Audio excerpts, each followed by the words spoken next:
Uma alegria, Pastor Theo, obrigado pela oportunidade de poder estar aqui e eu poder compartilhar a palavra com os irmãos. É um lugar tão bonito, um louvor, a igreja muito bonita e agora eu espero que a pregação também. Muito bem, pelo menos a palavra de Deus é linda. Nós já lemos o Salmo 63, não é? Mas antes de chegarmos no Salmo 63, estou muito feliz de estar em Portugal. Desde novembro tenho visitado muitas igrejas, visitei mais de 100 igrejas nesse período, no norte de Portugal, desde Guarda até o norte, fui também à Espanha, Vigo. Temos 5 autocarros vindo de Vigo para a celebração no dia 26, no Porto. Eu estou muito animado com o que está acontecendo, tenho visitado igrejas grandes, outras pequeninas, em vários cantos, e eu imagino e tenho visto as lágrimas de muitos irmãos, especialmente pastores, com suas lutas tantas aqui em Portugal, mas a esperança sempre que nós estamos fazendo o que o Senhor requer de nós. Sabemos que aquela arena vai estar lotada mesmo no dia 26, com certeza. Meus irmãos, há muitos anos que eu tenho acompanhado a Associação Billy Graham. Já fui intérprete do Franklin Graham, do Will Graham no Brasil, pelo menos 7 vezes, desde 2010. Ver as igrejas trabalhando juntas, eu tenho visto coisas maravilhosas de como Deus salva. E não há impossibilidades nesse sentido para Ele.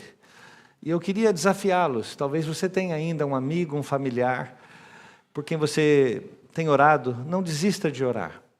Esse é o maior milagre que pode acontecer nas nossas vidas, é o milagre da salvação. Nenhum milagre, qualquer milagre outro é possível. Até pela ciência hoje, uma cura, uma cirurgia, o que for. Salvação é só a mesma graça de Deus. É um milagre espiritual que precisa acontecer, que os olhos precisam ser abertos. Não desista de orar. Olhe para a sua vida. O que você tem de melhor que Deus te salvou? É Ele, é a graça dEle, não é? E essa mesma graça, por isso que o apóstolo Paulo diz, eu, o principal dos pecadores, fui salvo. Então eu costumo dizer, se ele, o principal, foi salvo, que era o perseguidor da igreja, quanto mais tantos outros ainda se renderão aos pés do Senhor. Tá bom? É isso mesmo. Eu sei que eu tenho pouco tempo, ele me disse que eu teria até 12:30, são 12:20. Se eu estivesse na minha igreja onde eu moro, em Calgary, no Canadá, eles iam dar muita risada. Eu não prego menos que 1 hora. Isso é verdade. É verdade, não consigo pregar menos de 1 hora. Então, vai ter um segundo milagre hoje aqui. Um é a salvação sua. Eu realmente não sei como vou fazer isso, porque tem tanta coisa nesse texto. Tanta coisa nesse texto. Eu não sei como eu vou fazer em 10 minutos. Nós vamos lá. Imagine que eu vou já começar aqui e tentar arrumar isso. Imagine que a sua vida ela é muito difícil e você às vezes não tem nem... você muitas vezes não se sente nem motivado a se levantar no dia seguinte, a fazer alguma coisa, a ir para a escola, a trabalhar. Os seus relacionamentos não estão bons, ou falta relacionamento, tem uma grande solidão na sua vida. Talvez suas finanças não estejam boas, sua saúde. Essas coisas todas que todos nós passamos por elas. E talvez você se pergunte, puxa, por que eu tenho que levantar amanhã? Me dá um bom motivo para eu acordar amanhã cedo e sair adiante para enfrentar a minha vida. O que é aquilo que me faz colocar a faca entre os dentes e dizer, vem vida, eu estou indo aí e eu vou te pegar aí e nós vamos viver mesmo essa vida exuberante que Deus deseja que nós vivamos. Eu e você, eu posso perceber aqui, todos aparentemente estamos vivos, não é? Biologicamente vivos. A Bíblia diz no grego, no Novo Testamento, nós temos a bios, e aí biologicamente todos estamos vivos, mas tem o zoé, essa vida espiritual de qualidade divina, que nem todos estamos ainda com essa vida que já começou a pulsar dentro de nós, não é depois que morremos não, ela já começa agora, e ela se estende para além da morte física, a vida divina já batendo dentro de mim, do meu peito, e me faz viver de maneira exuberante, como C.S. Lewis dizia, não é? Ele dizia o seguinte, que a vida cristã tem que ser vivida de tal maneira que ela precisa ser contagiante. É difícil, não é? Que algumas pessoas simplesmente não querem viver perto de nós. O crente é chato. O crente, ele é a pessoa da regra, não pode, isso não, aquilo não também. E o problema não é que não possa, o problema é que não pode, e o seu semblante diz assim, eu queria que pudesse. Queria que pudesse. Nós perdemos a alegria verdadeira, genuína, e é difícil, porque para ser genuíno, autêntico, Deus não quer simplesmente dizer para você, não faça isso, e você, tá bom, eu não faço.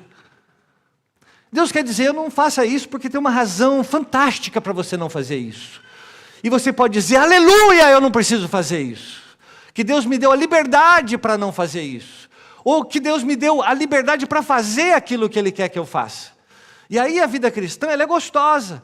E como diz Pedro em 1 Pedro capítulo 3, versículo 15, se santificarmos a Cristo como Senhor no coração, ou seja, Cristo é o Senhor único, o coração, ele é para uso exclusivo de Jesus Cristo. Pedro diz assim, prepare-se, que as pessoas que virão até você perguntar, por que tem tanta paz assim? Veja lá, 1 Pedro 3,15, qual que é a razão dessa esperança que tem em você? O Max Lucado foi um missionário no Brasil por 5 anos no Rio de Janeiro, ele conheceu muito o carnaval no Brasil, e ele dizia o seguinte, sempre me impressionou, que no dia do carnaval, aquelas pessoas que aparentemente estão indo para o inferno, não é? Elas não conhecem o Senhor, e elas estão indo lá para aquela Sapucaí, dançar e pular, e elas vão indo para o inferno, mas parece que elas estão indo para o céu, de tão alegres que elas estão. E um crente num domingo de manhã, ele está indo para o céu, mas ele diz, lá vamos para a igreja, como se eu estivesse indo para o inferno. O que é que precisa mudar em você, para que de verdade, uma alegria, não sua. Tem muitos palhaços aí na televisão e comediantes que fazem você rir. O que é uma alegria genuína? Uma vontade de viver, sai da frente que eu preciso viver, e precisa sair vida pelos meus poros, meus olhos, e independentemente da situação que eu esteja a passar. O que é isso? O que é que precisa dar um clique, mudar um paradigma na nossa mente, de compreendermos que não é uma religião? Eu tenho dito na minha igreja assim, eu espero que o dia chegue naturalmente, que o líder de louvor não precise ficar falando um monte de coisa e precisando estimular a igreja ao louvor. É que as pessoas vão entrar e dizer assim, começa a música, eu preciso louvar. É diferente.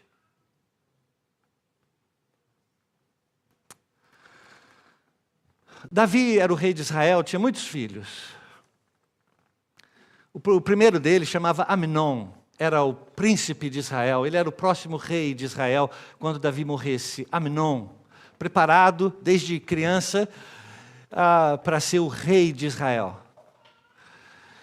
E Davi tinha ainda 2 outros filhos, um se chamava Absalão, e Absalão, a Bíblia diz que ele era um homem muito bonito. Eu não acredito em homem bonito, não existe isso. Mas como a Bíblia diz, nesse caso eu vou acreditar. Mas a Bíblia fala que ele tinha seus cabelos longos, quase que tocavam o chão. Que eles eram cheios de óleo, de um azeite especial, e brilhavam com ouro, que eram colocado mais de 1,5 kg de ouro no seu cabelo. O seu manto lindo, aquele traje real, que se Absalão entrasse aqui agora, todo mundo ia falar, sai da frente, eu quero ver Absalão. Todo mundo ia saber que Absalão estava aqui. Ele não ia entrar e você não saber que ele estivesse aqui. Absalão, lindo a Bíblia diz. Ele era o segundo filho, mas ele era meio-irmão de Amnon. Davi era o pai de Amnon com uma esposa, pai de Absalão com outra esposa.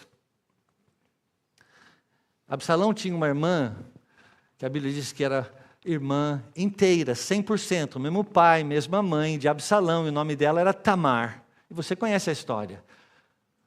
Absalão, meio-irmão, se apaixonou por Tamar e queria se casar com ela. A Bíblia conta a história como ela é. E nesse processo de se apaixonar pela irmã, pela meia-irmã, ele faz de conta que está enfermo, doente, numa cama, e ela é chamada para cuidar do seu irmão. E enquanto ela vem para cuidar do seu irmão, ele a força e ele a violenta sexualmente. E aquilo traz grande desgraça sobre a sua vida. Ela rasga suas roupas, ela se veste de cinza, ela chora, entra em depressão profunda, se tranca no quarto, para nunca mais sair. Acabou a vida. Temos agora um irmão que é um violentador, um estuprador, e temos uma irmã estuprada, violentada, sangrando na alma, dentro dela uma dor que só quem é violentado entende. Que ela é invadida sem ser desejado. Davi não faz nada a respeito disso. Ele é o pai dos dois, ele não toma uma atitude, ele talvez estivesse tão ocupado com o reino. Chegou naquele momento da vida dele, talvez 60, 65 anos de idade, já não haviam mais guerras na vida de Davi, já não haviam mais Golias e filisteus e amorreus, e todos ao redor estavam em paz com Israel. Os jebuseus que por anos e anos conquistavam a cidade de Salém, que Saul, o primeiro rei de Israel, por 40 anos tentou conquistar e não conseguiu, porque os jebuseus eram fortes. Agora Davi, ele conquistou Salém, paz. E ele disse, agora será a cidade da paz, Jerusalém. E 3.000 anos atrás, Davi fundou Jerusalém como a cidade da paz, a capital de Israel. Agora estava tudo bem, estava tudo tranquilo, ele gozava dessa paz. Mas ele estava ocupado com os dia a dia do reino, esqueceu de cuidar do filho. Às vezes a gente faz isso, não é? A gente chega e conquista algumas coisas, mas olha para trás, tem um rastro de destruição. Esse foi o caso de Davi. Nesse período da vida de Davi, se vocês... Aliás, me perdoe a propaganda, mas eu escrevi um livro sobre os Salmos, escrevi 3 livros, um sobre os Salmos. Se você for na internet, você pode ver mais detalhes depois. Mas, olha, o fato é que Davi, ele está nessa situação difícil agora, ele não faz nada, e Absalão, irmão de Tamar, ele resolve fazer alguma coisa. Ele diz, eu vou fazer justiça com as próprias mãos. E ele pretende, ele faz de conta que tem uma caçada. E ele chama seu irmão Amnon para ir com ele. E no meio dessa caçada, ele o mata. E ele foge. Agora nós temos uma irmã violentada, um irmão estuprador, um irmão assassino, fugitivo. E um pai sem saber o que fazer. Talvez você já pensou assim, minha vida está confusa demais. Conversa com Davi. Talvez você diz assim, eu cheguei num ponto da minha vida que não tem saída, está uma bagunça, está confusão para todo lado, é depressão, eu não tenho saída no momento que eu estou vivendo. Vai ler a história de Davi, de verdade. Não é ler assim, que você lê domingo rapidinho aqui na tela. Vai ler, estudar. Aí depois você pensa em reclamar. Pronto. Passa o tempo, ele está fugido. 4 anos depois ele volta para Israel. O pai meio que não faz nada, deixa ele voltar, eles não conversam, não arrumam a situação. E aí Absalão começa a conversar com o povo, e conversar com o povo, e conversar com o povo. Ele ia para a porta de Jerusalém, para as portas, aliás, e ali onde faziam os julgamentos, onde se pagam os impostos, nas entradas da cidade. E ali ele falava com as pessoas assim, qual era o seu problema? O meu problema era esse. E como que os juízes do meu pai resolveram? Eles resolveram assim, se eu fosse o rei de Israel, eu resolveria de maneira diferente, ia ser muito melhor para você. Já ouviu essa história? E ele começou a fazer isso. 1 vez, e 2, e 3, e 4, e 5. E o livro de 2 Samuel, capítulo 14, 15, 16, vai dizer o seguinte, que Absalão roubou o coração do povo. De tal maneira que se levantou uma rebelião contra Davi, que, certo ou errado, era o rei apontado por Deus para ser rei de Israel. ninguém podia tirá-lo, ele era o rei. Mas agora Absalão, ele roubou de tal maneira que o povo queria que Absalão fosse o rei de Israel e não mais Davi. Muito bem. E aí, de madrugada, Davi está a dormir e chega um servo à noite lá, 2, 3, 4 da manhã, o acorda e diz: meu rei, precisa acordar, precisamos fugir neste momento, tem uma grande rebelião em Jerusalém, se não fugirmos agora, você amanhecerá morto. A cidade vai te matar, porque eles querem que Absalão seja, todo o exército está ao lado agora de Absalão. Filho morto, assassino, estuprado, violentado, violentador, agora uma rebelião, o exército que ele foi rei por tantos anos agora é contra ele. O que mais está faltando para Davi? Então Davi resolve fugir. Ele pega 600 dos seus amigos, provavelmente os mesmos que estavam com ele há 40 anos, desde a época de Adulão, do deserto, quando ele fugia ainda do rei Saul, os mesmos amigos leais, aqueles pouquinhos, 600, estavam com ele, e eles dizem assim: nós somos poucos, mas vamos fugir junto, e eles fogem junto, e eles passam pela porta de Jerusalém, descem o vale do Cidrom, e dentro do vale do Cidrom, deserto ali de Judá, começa a subir e tem o Monte das Oliveiras. E quando ele está no Monte das Oliveiras, e conforme ele vai fugindo, as pessoas jogam areia, jogam terra, jogam pedra em Davi e o chamam de assassino, seu assassino, seu assassino, olha o que você fez. Mas ele consegue fugir à noite e ele chega no Monte das Oliveiras. Ali, no Monte das Oliveiras, os seus amigos dizem para ele assim: nós temos 22 mil soldados contra nós agora, dá para ouvir o barulho da cavalaria. A coisa vai ser feia.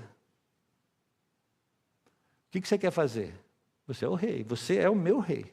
Você só diz e eu faço. Vamos morrer, mas vamos morrer brigando. Aqui, nós somos um pouquinho, mas a minha mão está calejada, são 40 anos de guerra. Pode falar, rei, você dá ordem, a gente vai fazer. Então aqueles 3 generais se juntam ao redor de Davi e dizem assim: rei, sabe o quê? Nós vamos voltar e nós vamos lutar contra o exército de Absalão. Nós vamos lutar contra eles. Mas é seu filho que está liderando. Você já enfrentou Golias, já enfrentou Saul, já enfrentou Jebuseu, Amorreu, Filisteu, mas você não vai enfrentar Absalão. A gente não quer que você lute contra o seu filho. Mas nós vamos voltar. O que você quer, Davi? O que você quer? Neste momento, o que você quer, Davi? É o Salmo 63. Eu não sei se você já leu o Salmo 63 assim antes. E Davi diz assim: ó Deus, Tu és o meu Deus forte, e eu te busco ansiosamente, ele diz. A minha alma tem sede de ti e o meu corpo tem fome de ti numa terra árida, seca e sem água. O que Davi está a dizer é que você quer o trono de volta, Davi. Você quer a sua esposa de volta, sua família de volta, seu trabalho. Você é rei, quer que a gente volte você ao trono de Israel. O que você quer, Davi? E Davi diz: minha alma precisa de Deus, não é do trono de Israel. Não é da minha família. Antes de eu precisar da minha família, para eu saber precisar e amar a minha família, para eu saber amar e utilizar o trono de Israel, eu preciso de Deus. A minha alma tem sede do Senhor. A minha alma, ela tem fome de Deus. Eu tenho fome de Deus. Davi chega a essa conclusão desesperadora. A palavra no hebraico é uma palavra que ele usa para falar da corça, do veado, que se não beber água, morre. 3 dias sem água, morto. Eu não sei se você já imaginou isso. A sua alma dentro de você, aquilo que você é, não isso que você vê. Não o seu cabelo, a sua roupa, a sua cor da pele. Não, você lá dentro de você, você não come, você não vive de dinheiro. Você não vive de status, você não vive de posição social, você não vive de relacionamentos, a sua alma não se alimenta de sexo, de drogas, de bebida, de cabrito, de porco, de bacalhau, de pizza e lasanha. A sua alma, ela tem uma boca, ela tem uma fome de Deus. A comida que a alma come é Deus, e você precisa compreender isso. E sendo a base da sua vida a própria alma, tudo mais depende disso. E aí que está um grande entendimento que nós precisamos ter. Deus não está dizendo que você não pode viver a sua vida íntima, que você não pode ter o dinheiro, ter a casa, ter o trabalho, ter os relacionamentos. O que está dizendo é que sem que a alma esteja satisfeita, todas essas coisas, elas não te satisfarão, em primeiro lugar. Em segundo lugar, você não saberá usar essas coisas. Você vai usar errado essas coisas que Deus te deu. Mas primeiro a alma precisa encontrar satisfação.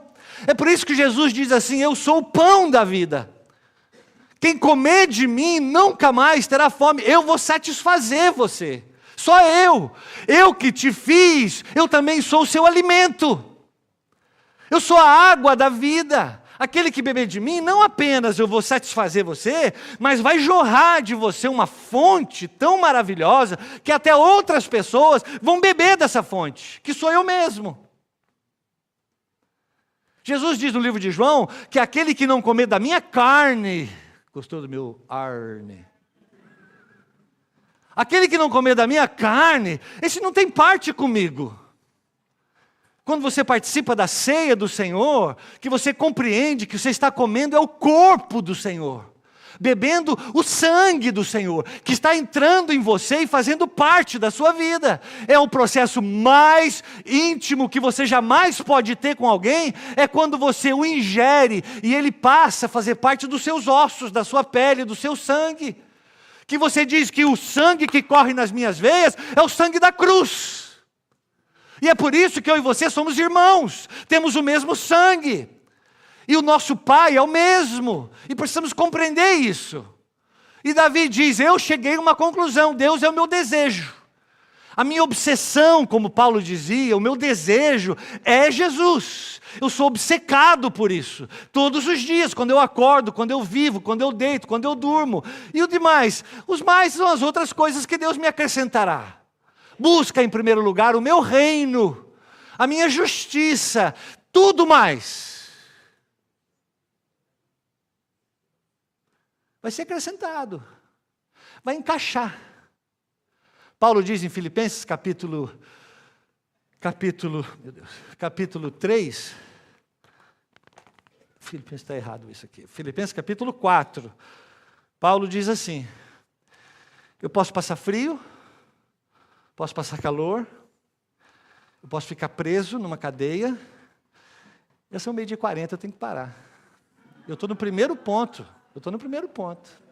Aliás, foi só a introdução até agora, né?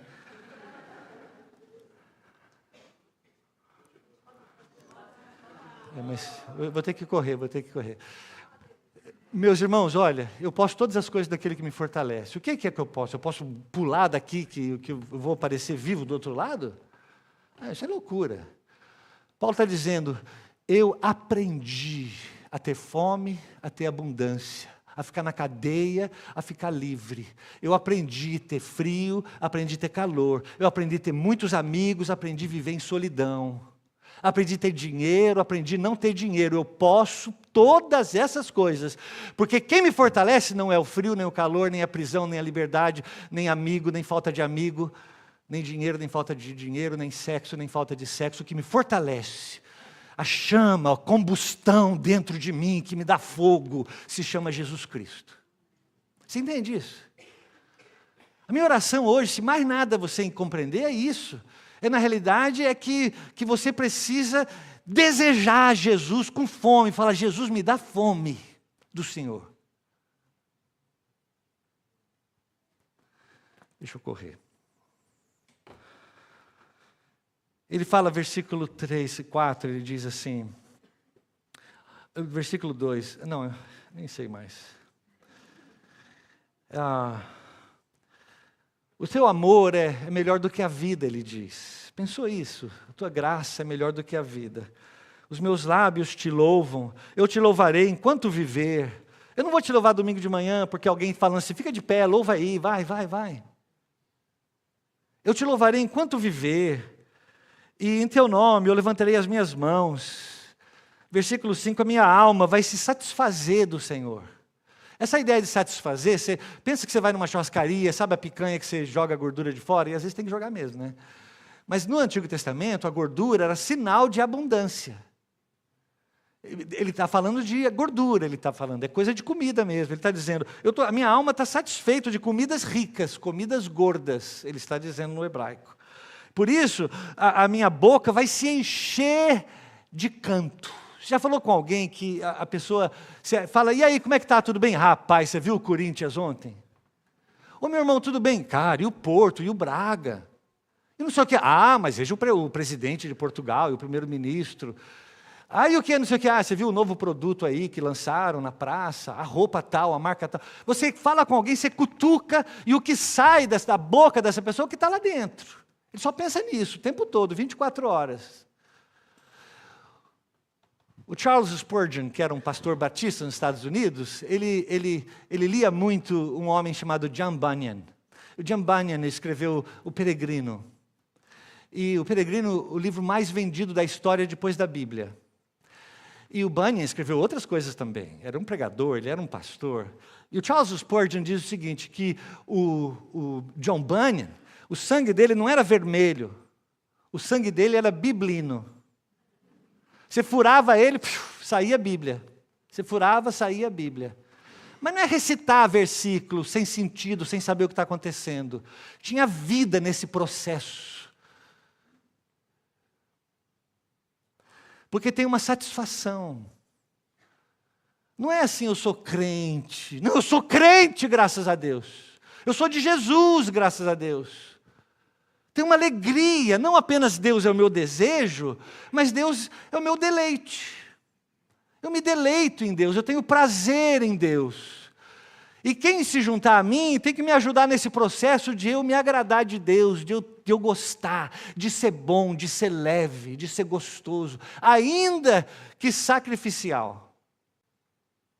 Perguntaram para o Chesterton, que era um escritor muito famoso na Inglaterra, católico, apaixonado por Deus, por Jesus, talvez uma das mentes mais brilhantes que eu já li, pelo menos, J.K. Chesterton. E ele fala a respeito desse prazer que nós temos em Deus.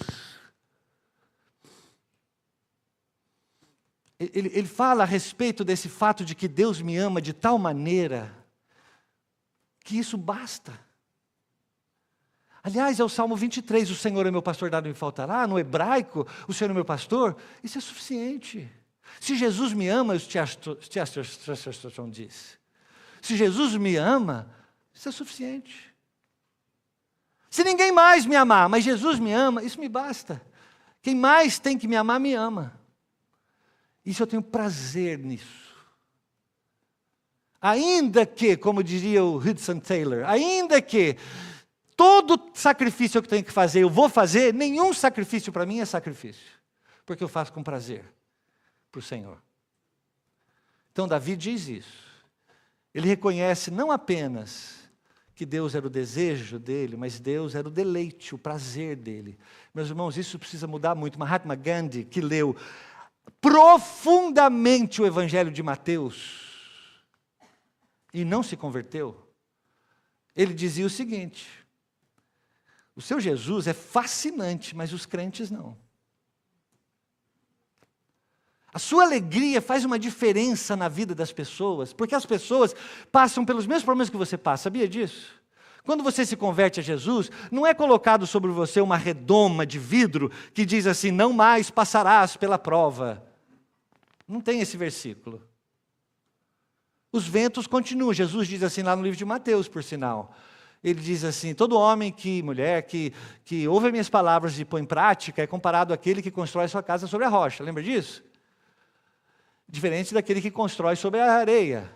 Mas ele fala o seguinte, assim como a areia, vem o vento, vem a chuva. Ele vai igual, a mesma chuva, o mesmo vento. O cara lá fora está tão desempregado quanto você. Ele está passando por tanta solidão quanto você. Ele está com tanto problema no casamento, na família, nos filhos, nos pais, quanto você, é igual. A grande questão é que ele vai chegar para você e você é o evangelho ambulante. O D.L. Moody, ele dizia o seguinte, que 10% das pessoas vão ler a Bíblia, 90% vai ler você. Vai ler você amanhã. E vai te falar assim, meu amigo, você está no mesmo problema que eu, no casamento. Eu e você estamos desempregados, eu e você estamos passando câncer, os dois lá fazendo quimioterapia, um do lado do outro no hospital. Não é fácil, meu pai morreu de câncer, eu sei a luta que é. O que é a diferença de um câncer e outro câncer? Igual. De alguma maneira, a confiança que temos, a alegria que temos em Jesus, e isso você não produz, é obra do Espírito Santo. A alegria é dom, é fruto, é parte do fruto do Espírito Santo. Meu Deus do céu. Mas ele continua, eu vou correr, estou super correndo, vocês me perdoem. Mas ele fala o seguinte: na minha cama eu me lembro de ti, eu penso em ti nas vigílias da noite. É apaixonado, sabe o que é isso? Você já ficou apaixonado e você vai dormir, você não consegue dormir, você só fica pensando nele ou nela? Sabe? Nossa, e vai aquela coisa toda. Eu me deito, eu não consigo dormir, Davi diz, eu fico me lembrando de ti. Como é que é o seu rosto, Jesus? É uma promessa que nós veremos um dia face do nosso Salvador. Você já pensou nisso? Que um dia você vai estar face a face com aquele mesmo que te amou lá na cruz. Você não precisará de fé mais, nem de óculos. Você vai abrir os olhos e vai ver diante de você o próprio rosto do próprio homem que te amou na cruz e que o sangue verteu e correu e lavou você de todos os seus pecados e que te deu vida eterna. Que dia maravilhoso! A Bíblia diz que naquele dia lá, Apocalipse capítulo 1, naquele dia nem o sol vai brilhar. O sol vai ficar com vergonha de brilhar diante da glória e beleza de Jesus. Imagina isso. E você vai ver, e vai ver sem temor, vai ver com alegria. Pedro diz assim, que vocês não ouviram, mas o amam.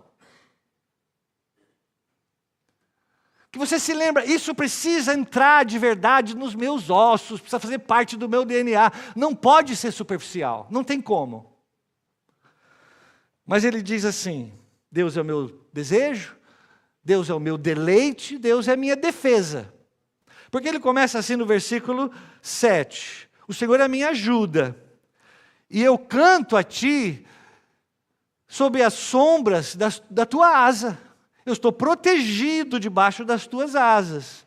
A tua mão me sustenta, ele diz. Aqueles que querem me matar, eles é que serão destruídos. Eu vou pular aqui, no versículo 11 ele diz assim, mas o rei se alegra em Deus. Quem rei é esse? É o rei Jesus? É o rei Davi. Por quê? Davi, diante daquela situação, ele diz assim, eu ainda sou o rei de Israel. As pessoas podem falar que é Absalão. Mas a última palavra que eu ouvi do próprio Deus é, você será rei de Israel e de você vai nascer o Messias. Então, a promessa de Deus para mim. E quais são para você as promessas de verdade? Não essas que você ouve na televisão aí e que você quer que... Não, quais são? Está aqui, olha, estão tudo aqui. Mas você precisa conhecer a palavra do Senhor e saber... E aí, quando você tem essa confiança de que Deus está com você, você diz assim, eu não sei quem é que está correndo atrás de mim, mas quem está exatamente do meu lado é o próprio Senhor. E você fala assim, eu vou continuar a minha caminhada. O rei se alegra em Deus. Davi não estava rei, mas ele era rei. Eu posso falar isso em português, em inglês é difícil falar isso. Mas ele não estava naquele momento rei. Era um momento de turbulência. Mas ele era rei. E ele sabia, porque havia uma promessa: o rei se alegrará em Deus. Foi uma das batalhas mais sangrentas do Antigo Testamento.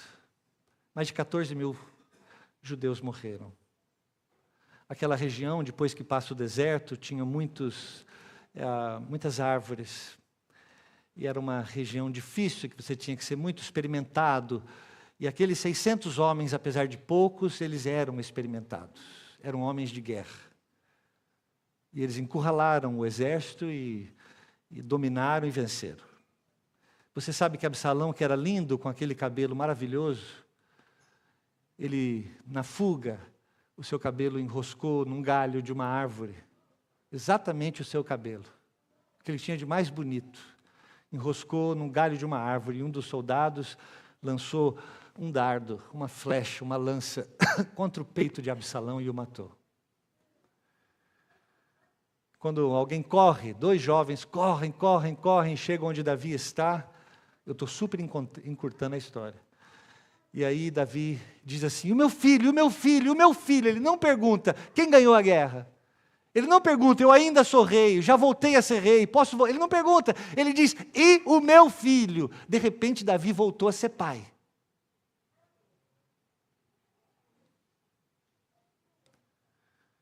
E eles dizem: ele está morto. Não só está morto, mas está já enterrado debaixo de um montão de pedras. Aquele momento, o livro de Samuel registra, e Crônicas também, o versículo mais triste da Bíblia. Davi, aos prantos e aos gritos, ele diz: Absalão, Absalão, Absalão, meu filho.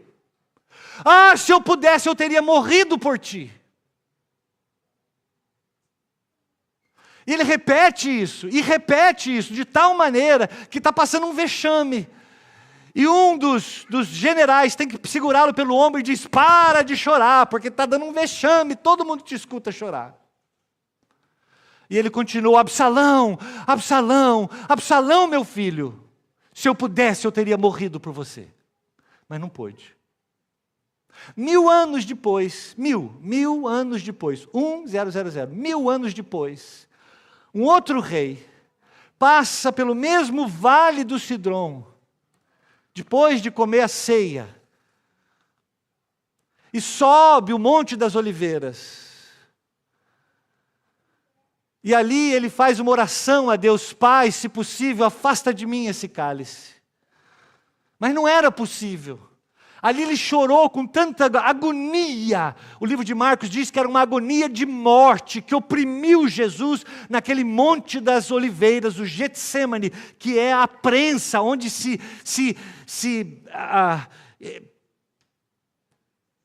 como a palavra? Prensa a azeitona e faz o azeite. Ali ele foi imprensado de tal maneira que saiu sangue dos seus poros. Ali, ele fez o que Davi não podia ter feito. Ele morreu por você. Ali, o Rei dos Reis, o Senhor dos Senhores, ele morreu no seu lugar, para que você pudesse ter vida eterna, para sempre.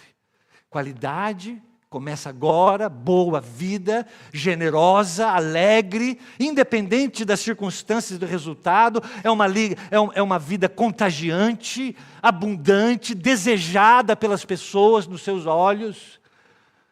E ali Ele te deu a vida eterna para que nunca mais você morra. Eu sou a ressurreição e a vida. Quem crê em mim, ainda que morra biologicamente, viverá eternamente. E essa é a promessa desse rei para nós. Me perdoem ter que cortar tanto um sermão, porque tem tanto assunto nesses poucos 11 versículos. Mas eu oro a Deus que de alguma maneira a sua palavra entre no seu coração e faça você amar aquilo que Deus está te oferecendo tantos anos e você aceita meio rejeitando. Eu oro para que de alguma maneira a palavra de Deus entre na sua mente, você compreenda aquilo que Ele vem te explicando, desde que você era criança, e você nunca compreendeu totalmente, e hoje que Deus te ajude a compreender isso.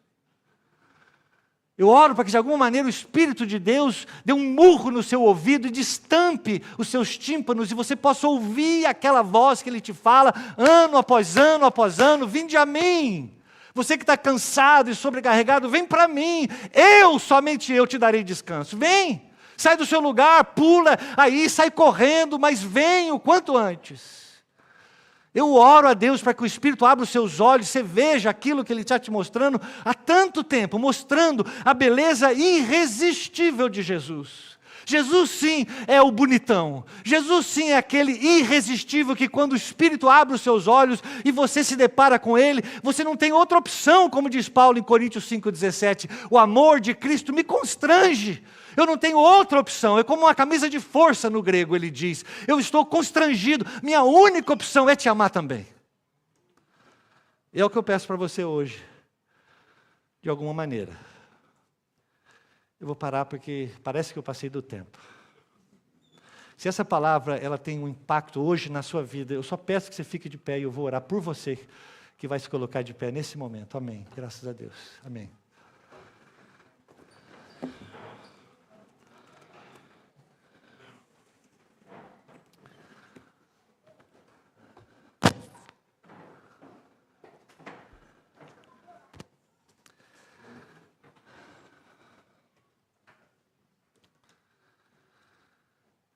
Senhor Deus, aqui estamos nós diante do Senhor.